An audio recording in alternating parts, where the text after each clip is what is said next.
Bat Jauregi edo Patxi Santamaria. Aktibo toxikoa edo egun bizi dugun panorama. Alegia, krisi ekonomiko, sozial eta bereziki politikoa. Hain zuzen ere, gertatzen ari denaren erretratu ironikoa jasotzen du Santamaria aktoreak aipaturiko aktibo toxiko antzezlanean. Bere maleta eta guzti, jendearen artetik azaltzen da. Han irrifar bat, begirada triste bat hemen, maletan darama arima.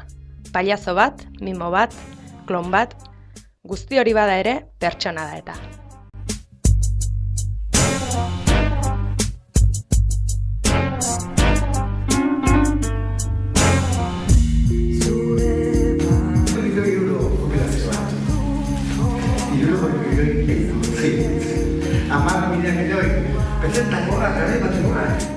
Gure mundu desastre honi errepaso bat emango dio.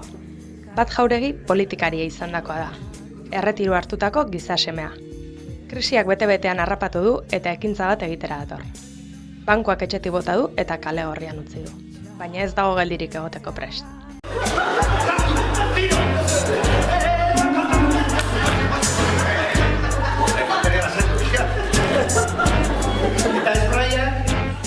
Bihar osteguna, Bilboko Zazpikatu gaztetxean ikusi ahal izango da aktibo toxikoa ikuskizuna. Gaueko 10:00.